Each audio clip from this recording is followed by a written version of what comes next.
Welcome back, everyone, to the GGBL. We have the playoffs in the divisional round this time. Last time you guys saw the wild card round between the Minnesota Jacks and the Las Vegas Nuggets, and the Richmond Good Boys taking on the San Francisco Grizzlies. Very tightly contested matchups and very good games. If you guys haven't checked out that video, make sure you guys do so.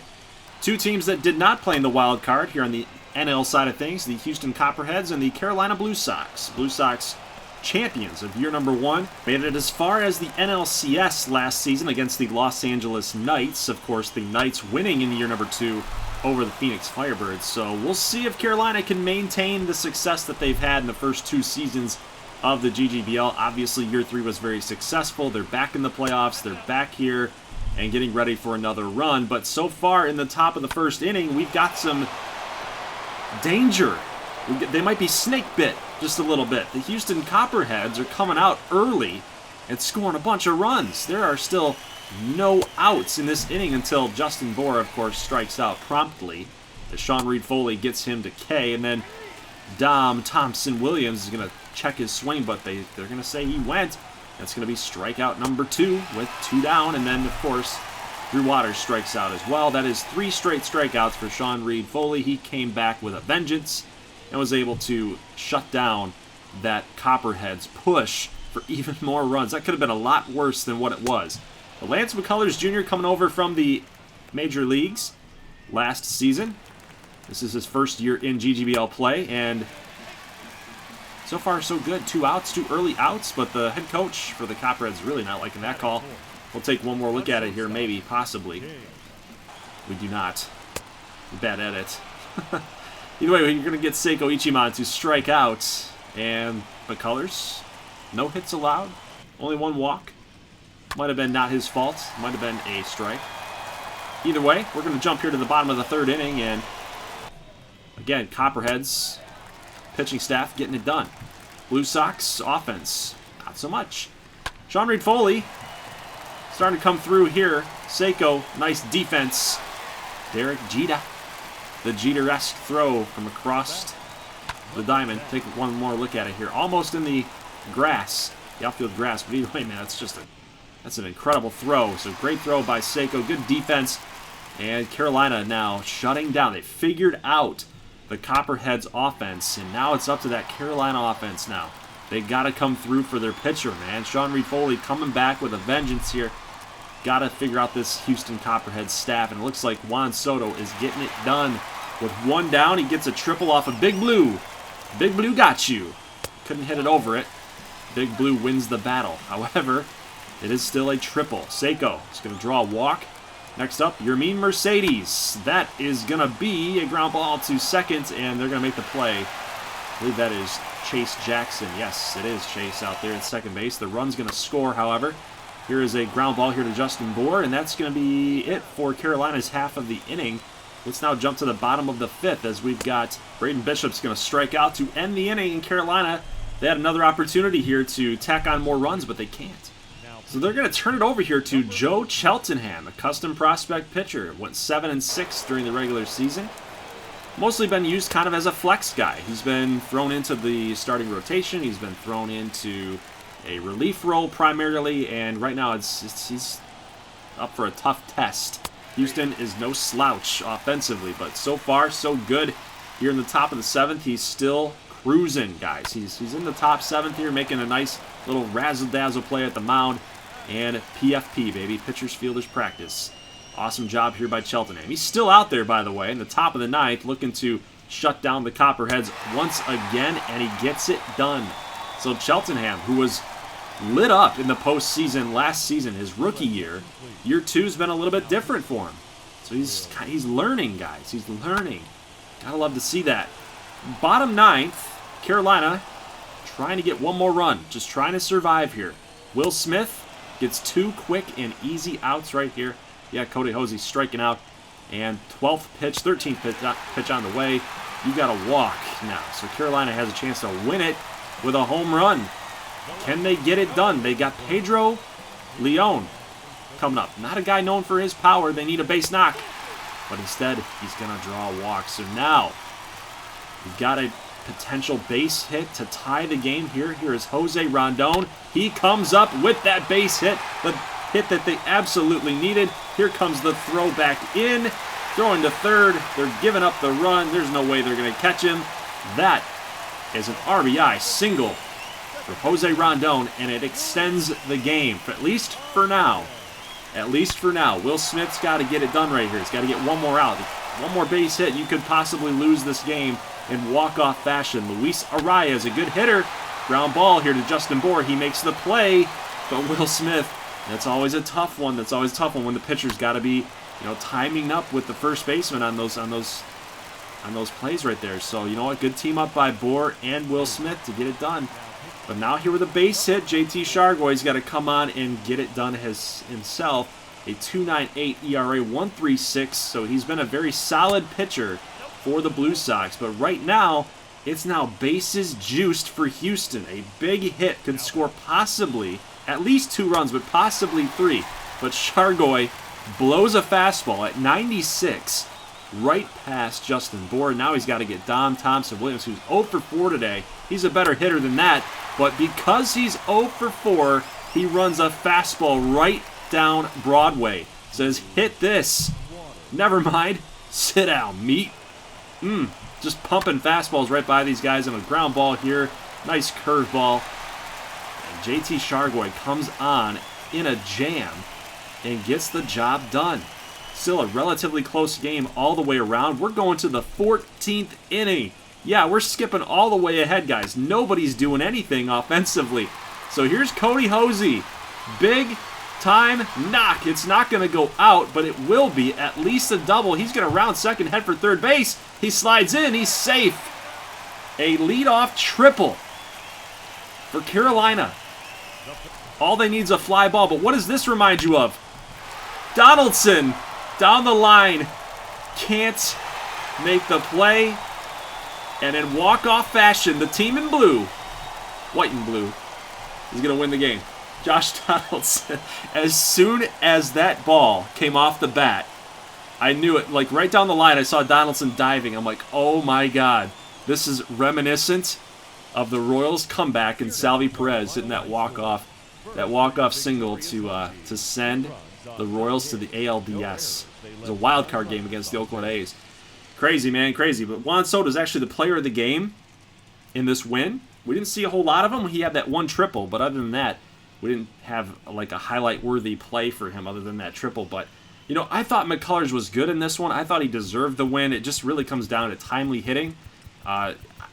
Honestly, I might even say it was good pitching. It was really just good pitching by Carolina. They had Reed Foley settle it down. They had Cheltenham come on in the relief role. And, I mean, the guy had 6 strikeouts today in relief. So, he went pretty far in this game. So hats off to Cheltenham and Reed Foley to get it done. So Richmond and LA, a rematch from last season's NLDS. Obviously, we lost that, and we got blown to smithereens. I remember very vividly that LA just took us to town. So we're trying to make a comeback here. We're trying to get some revenge on these guys, but they are much improved with Corey Seager, Luis Castillo. Janil Rivera is still a great player. You got Daniel Smith out here playing first base today.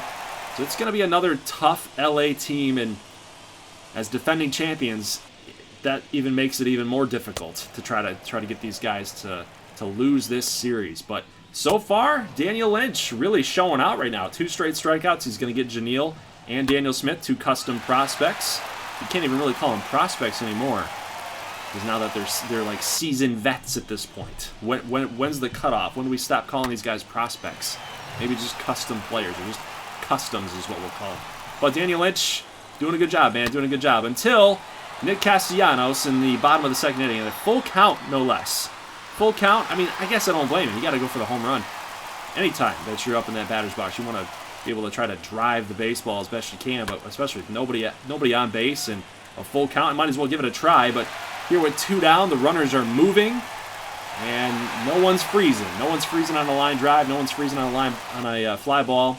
And Kyle Lewis can't come up with the grab, so run's going to score. That's a double. And then Daniel Smith comes up, and he hits a 2-run shot. And this one got out of here in a hurry. So Lynch He's now given up 4 runs in this inning alone. All right, let's go to the top of the third. That is all that LA is going to get, so we got to figure some things out. We got to figure Luis Castillo out. Now, that short fence out there in the outfield, Ryan Berner is going to utilize that. It could help us, and it also could hurt us. We've seen how many baseballs tend to fly out of this ballpark here at Regal Stadium. But right now it's 4-2 as Berner's going to score thanks to Matt Olson's RBI single. Actually, 2 RBI single, making this thing 4-2. But Kyle Lewis comes on and hits a 2-run shot. It's now going to be tied, guys. In the very next inning, you love to see it. The good boys have so much fight in them. That's what I love about this team. But Corey Seager says, enough is enough of that. Bottom third, a 3-run homer. 411 feet. And got out quickly. So lefty on lefty matchup, you thought you liked it, but Corey Seager being as good as he is, he's going to hit that 3-run shot. And that's going to do it for Daniel Lynch's outing here today. He started off good, but through 3 innings, he can't clutch up and get the hitters that matter the most. And it's now 7-4. But Justin Steele comes on, does a job, gets an out. A couple outs, I think. But we get out of that inning. Brock Middlebrook in a strikeout, and Luis Castillo still finding ways to shut us down. Yeah, we have 6 hits, but we got to be able to, keep up the pace with LA. Bottom 5, Joshua Torre looks up, and this one's gone. That's Ronald Acuna hitting his first of the playoffs, 352. Man, he just can't get these guys out. But that's all LA is going to get. We're going to see Luis Castillo come out of the game here. Top 6, and Tomoyuki Sagano is going to get Camargo to strike out. There's already a runner on first base here, so an extra base knock would be nice. And we're going to swing and a miss here as Ruth misses, and that's not going to help the runner out. That's Joshua Torre. He's caught stealing. And then a 2-2 pitch, and the same pitch, and Michael Ruth's going to K. It's not looking good for our good boys, guys. Bottom 6, next inning. Phil Mayton, home run.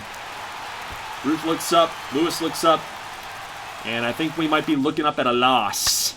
But still, bottom 6, Acuna in a 9-4 game. That's a 3-run shot, guys. It is now 12-4. And that is going to do it. Game 1 goes to the home team. Los Angeles Knights, again, beat us up, and they beat us up bad. 11 hits, but they played long ball on us. That was the downfall here today. We kept up with them offensively as far as the hits go. I mean, 7-11 is not that much of a difference when it comes to baseball, but when they're the ones hitting and supplying the power, it does make the big difference. So 7 earned for Lynch and 2 1/3, and, the relieving was not much better. It wasn't much better, but yeah, LA gets a win. It was a great win for him. Sagano went 4 innings. Castillo went 5. And now that we're here with Game 2s, we're simulating these because that's how we run this, to get through these things a lot faster. Houston wins 6-4, and then Richmond wins as well. So both of those series on the NL sides of things are now tied, 1 game apiece. And it's a good win for Houston, really good win. They actually, again, took this game to extra innings. So it's going to be a very tight battle, I think, going forward. We're going to find out if Houston has enough staying power to keep up with Carolina. We've seen this happen before against teams that have played against LA, that have played against Carolina. Sometimes the longer you get into those battles in extra innings, the more you wear down your pitching staff, it ends up being the better team that wins because they've got more horses in the stable, I guess, is what you'd say about that. But Forrest Whitley doesn't get the win here. Ashby does. So Ashby came out and did a nice job through 2 1/3. And Richmond, I mean, what can you say? We just held in there. We shut their offense down this time. They still had more hits than us, but we were able to get it done. Now, guys, an interesting matchup here, something that we haven't seen before. The Minnesota Jacks are in the playoffs for the first time in this series, and so are the Seattle Emeralds. This is going to be a fun game. It's going to be a fun series. It's going to be fun to see which team kind of takes the mantle here and wins this game for first team to make it to the postseason. The first time ever to see who advances. And we know the story at this point, right? Seattle is just a good simulation team, but in gameplay they never seem to get it done. So it's going to be interesting to see what all happens here. Minnesota is kind of a sneaky looking team. you look at their pitching staff, and it doesn't wow you, but, you know, Jake Odorizzi just went 17-8 with a 309, so he's no slouch here in this league. But, you know, you look at this team with Jamie Truist, Mike Price, Hannibal Lobo. They got some good players here. But on the other end, you got Seattle with KAJ going deep. That's a line drive home run. Is it a sign of change here for KAJ? Does he have to be in the postseason to do something in gameplay? We've only seen him go yard 2 times. One time in gameplay against Santa Fe, which is a hitter's ballpark, and then one time here in the All-Star game. In year number 2, he went deep. This would be the 3rd time that he's done it. 2nd time in gameplay, regular gameplay. Jamie Truist also going to hit this home run. And what is up with these custom prospects? Home run sellies, man. He's running backwards across second base. And then this one, too, like jumping over Marco Luciano. I love it, though. I love it. I love the swagger here. But, you know, you got to be careful. You got to be careful. Seattle might not take too kindly to that there, Jamie. They might throw at you. If you're old school, that is. Connor Scott, a 2-run homer, going to make this thing 4-1. And then Jumbo Candyman. Who can do it if the Candyman can? Solo home run for Candyman. And take a look. Another. So he's kind of getting... You know, he's showing up Jamie Truist at this point. Look at this. Look at this. He's kind of making fun of him at this point, right? A solo shot here for Jumbo, and then take a look at this defensive play. Yeah, I'm kind of spoiling it here. But this defensive play by Jamie Truist, yes, it was a foul ball, but the effort right here, he covered, see the graphic here in a moment, 103 feet, 95.1 route efficiency. He was moving. This man was moving out there in right field. KAJ, again, I mean, he doesn't impress. He doesn't impress in gameplay. He's going to strike out here with runners on the corners. And Willie Calhoun going to strike out as well. So the clutch factor doesn't seem to be hitting here for the Emeralds. Urias going to strike out Matt Chapman. That's number 6 on the game. Little ground ball here to KAJ. Nice throw back over to second. And Franco tosses back to Alexander Jr. for the double play. So good job by Seattle to get through this thing. Still limiting the Jacks offense. It's still 4-2. KAJ in a crucial situation here against Castellani. He's going to strike out again. That's number 2. And Castellani's all pumped up, man. All pumped up. Hans Kraus, we saw just that graphic that 2 relievers are coming in. So the starters, Odorizzi and Urias, are now out of the game here in the 6th. And Hannibal Lobo, home run, solo variety. He's going to take Kraus deep now. A 3-1 pitch to Luciano, and he's going to draw a walk again with nobody down. That's bad territory right there. But Kraus will settle down. He'll get 2 outs here. But again, gives up another hit. A crucial base hit. One that you can't allow. Now Parker Bridwell is going to take the ball from him. And now you got Mike Price to deal with. The AL batting title winner this season. In a 7-2 game, it is now 8-2 as runners will score. And Price delivers the big knock. Now here's a base knock here. Oh, nice play by Franco. And it looks like they had the runner out. But it was just not in time. So the run's going to score. It's a good effort there by Franco. But yeah, the run's going to score, guys. It's now 9-2 in the top of the 8th inning. Parker Bridwell is still out there. You got to maybe hope that he can just shut these guys down. It's 9-2. You got 7 runs to come back from. It's going to be a tough test. It's really going to be a tough test, but it is not impossible. We saw this against Santa Fe. Remember that game, guys? That opening day game, I believe? Santa Fe and Minnesota. 2 teams just trading blows. The comeback, I think. The comeback that was just crazy. Santa Fe, by the way, came back and won. It's just a crazy, crazy game, guys. You'd have to go check that out if you haven't seen it. But here's KAJ. Oh! I take back what I said. But you know what? Is it kind of a Matthew Stafford effect here? Is that what's going on, KAJ? I mean, the blonde hair thing might be something to that. You know, you're the star player and you're only showing up in garbage time. It's 9-4 after that 2-run shot here. They're kind of running out of outs at this point. Taylor Hearn a Texas Ranger product. You guys are trying to figure out where he's from. That's where he's at. Comes on, gets Willie Calhoun. He's going to give up a base hit here to Jumbo, so he delivers a base knock with 1 down. Now you've got Adley Rutschman, who is line driving this thing way back, and it's going to keep carrying. It's got legs. This is gone. 2-run homer for Adley. 108 miles an hour off the bat. That's moving. That was an absolute shot. Line drive variety, 9-6, and oh my goodness! Jed Jerko, back to back. It's now 9-7. So KAJ, I take back what I said, sir. You alone motivated this team. You hyped them up after that 2-run shot where you went Oppo Taco. And now Jerko's going Oppo. You got K-Lock coming on.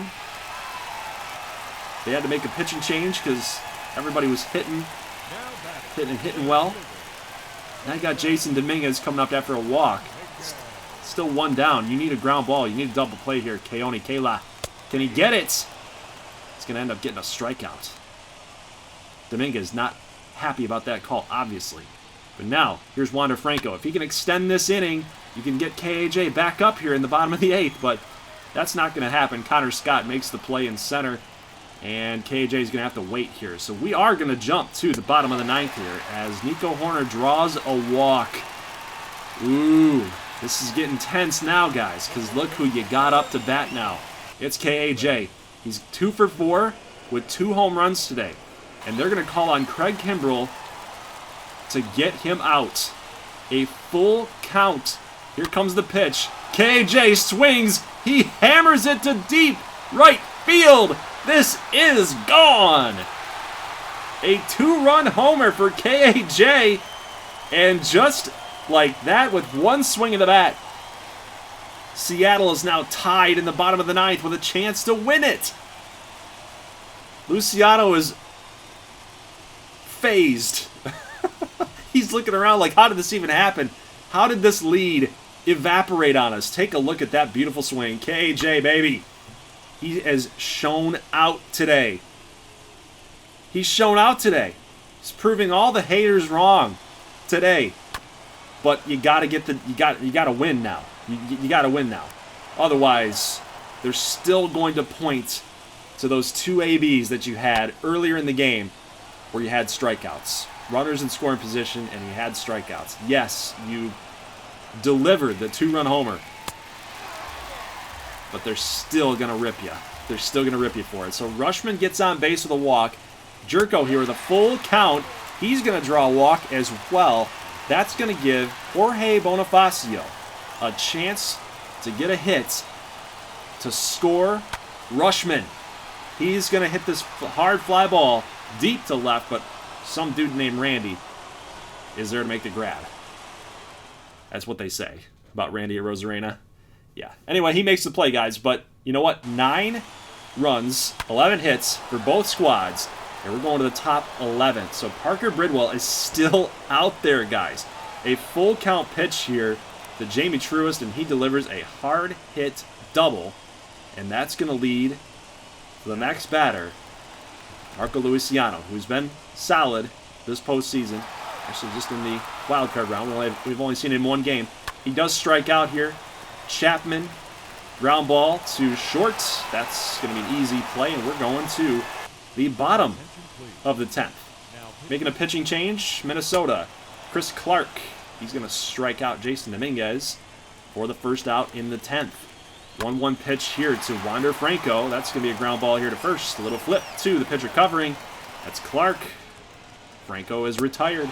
1-2 here to Nico. You were hoping that Nico could get on and KAJ could come up, but now you got to shut this offense down for Carolina, for Minnesota here in the top 11 to give you guys a chance. Give yourself a chance. Mike Price, the AL batting leader, the batting title winner, delivers the solo home run. And that's what we're talking about, because now KAJ comes up to bat and he can't win it for you. He can only tie it. He can only tie it. So here it is. 2-2 pitch. Tyrone Marcus delivers to KJ, and he grounds out to Price, who hits the go-ahead home run. And now you got Willie Calhoun coming up. He's going to send this far, way far out there in the center field. But Connor Scott's there, making the play. 2 down, one last chance. It is Jumbo.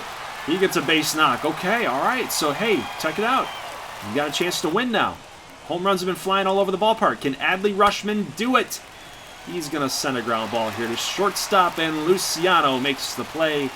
And that is going to do it, guys. 10-9 final. Minnesota gets the win.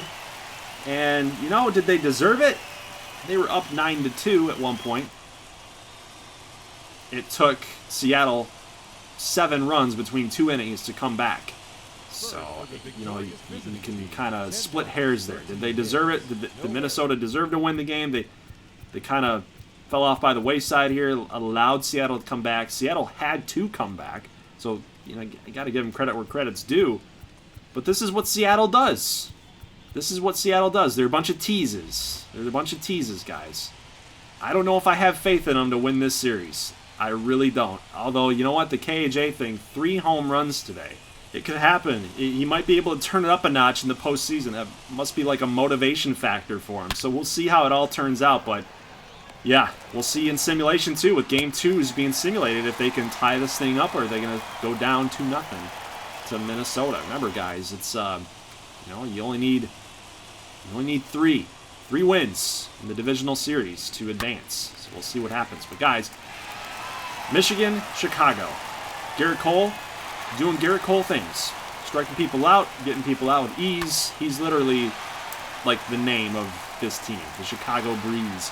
He's just breezing through everybody. It's just crazy out here. But Chicago's offense against Justice Sheffield, this is a pitcher that we have seen many times in GGBL gameplay. And for whatever reason, guys, Sheffield is just not, he's not very good. He's not very good in gameplay. So we'll see how he does here against a pretty balanced lineup. We got some left-handed hitters here at the top of the order, but now we've got a ground ball here, but I believe Rangel Ravello, he's going to get a ground ball here to Dom Taylor that's going to throw him out, and nothing's going to score here for Chicago. So it's up to Garrett Cole to shut down Michigan, and he looks like he's going to do so here. Bobby Bradley's going to swing and a miss, and then you got Oscar Mercado going to swing and a miss. So 3 straight strikeouts in gameplay here, what you've seen, and then Cole Roeder going to offer it this one. Another strikeout for Garrett Cole. Continues to just dominate this Michigan offense. All right, let's go here to the bottom of the third. We got Xavier Edwards, who we've been waiting for this guy to break out. He's got A potential. He's got a pretty good high overall rating. We're just waiting for him to show up. Really good prospect for this organization. But now you've got Alec Boehm delivering the first run of the game here. It's now 1-0. Chicago. Still with nobody down here, so Sheffield's got to lock it down. But here's another base hit off the glove of Bobby Bradley. That's going to lead the runner to advance. It's now a runner on first and third situation, and then a double play ball here. That's a really nice turn. Really nice turn. Very, very smooth, very pretty. Bregman to Dom to Bradley. Just a nice looking double play. But again, Garrett Cole, man, what is there to say? By the way, that run did score there, even on the double play. But, yeah, 3 straight strikeouts again, man, and he's just dominating right now. But we're going to go to the top of the 6th inning. Michigan has a run scored already against him. But now things are starting to get a little hairy here, because with all those strikeouts comes a lot of pitches. And Dom Taylor is going to send this ball all the way into the left field corner. Alvarez is going to throw it back in, and that's an RBI double here for Dom Taylor. And a ground ball to Alec Boehm. That's going to bounce right off him. Just must have took a bad hop. Bregman hits the ball hard. It's just a tough hop. Ground ball here, and another tough hop, and that's going to score the run. It's going to score the run anyway. It's now 3-2 Michigan. Bradley, little pop-up here. Jake Taylor going to make this catch and end the inning. So the bleeding stops for Chicago. Here is Ethan Letterman. Ground ball here to Bregman. Back to second. And Dom Taylor. And again, another pretty looking double play. Bregman's just a wizard there defensively. And then you look at Dom. Just smooth, man. Just real smooth. Now, if you guys are wondering, Dom Taylor at second base here and Jake Taylor, the catcher for Chicago, they're related. They're related. Dalton Jett's going to have to tell me again if they're cousins or if they're brothers. I think they're cousins. I'm just going to go out and say that. You let me know, though. You let me know. But Robert Hayes hits a solo home run. We've talked about this guy at, like, nauseum. Like, we talk about him every time. He's always showing up in gameplay. You want to talk about a guy who KAJ should model himself after? It's Robert Hayes. This guy's a non-custom, and he comes through constantly. Dom Taylor in the next inning. He's going to take Matt Dennis deep, and it just doesn't seem to matter. They keep trying to mix and match, and they're just giving up home run after home run. It's now 5-2, and then here's Robert Hayes again against Matt Dennis. With 2 runners on, this is gone. A 3-run shot for Robert Hayes. 404. My goodness. This guy has got some... He is just a pure hitter, man. He is a pure hitter.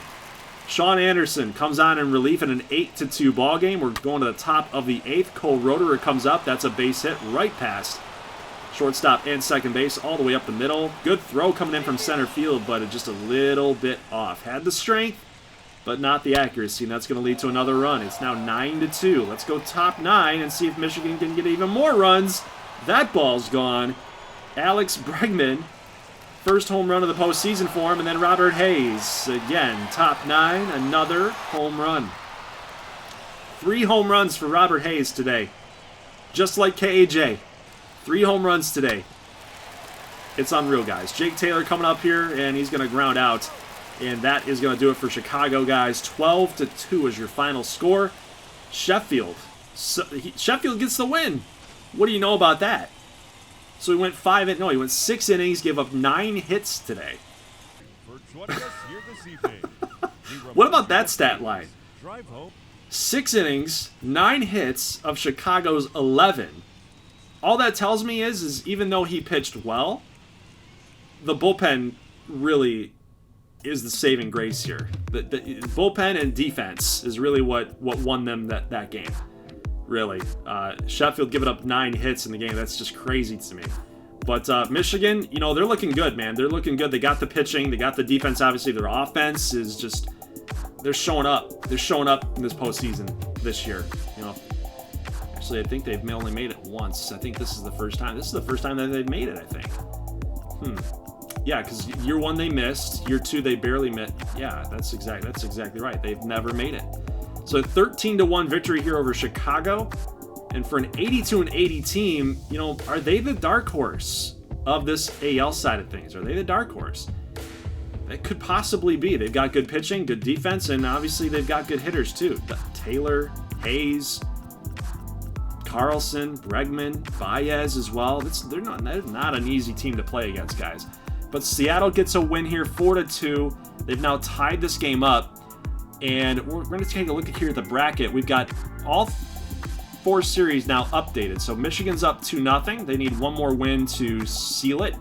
Minnesota, Seattle, Houston, Carolina, Richmond, and LA all tied at 1 apiece. So guys, I will see you this coming Wednesday. Today's Friday upload. I'll see you guys on Wednesday as we are going to hopefully try to finalize the divisional series in both AL and NL.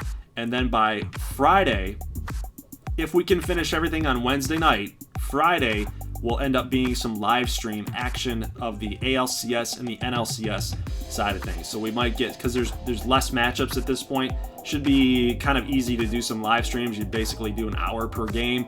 You can do game 1s of both leagues. That'll be like 2 hours. You'll simulate game 2, and we'll see where we're at from there. And then I think it's just be easier on me as well. Get content out there quicker for you guys, and it'll be easier on me because I don't have to edit those games if we live stream it. So I think that's a good balance. I also have some contests going on for the Championship Series and the World Series. So be on the lookout for that if you want to compete for custom prospects. And that's all I got for you guys today. Leave a comment about what you think about what you saw here today. What team do you like? Do you think that Minnesota is kind of that dark horse team? I think Michigan is a dark horse team. You know what's cool about the AL side is that it's a little more interesting, I think, than the NL. We have a lot of repeat teams in that NL side of things. You got Richmond, San Fran, LA, Carolina. The only newbie there would be Houston.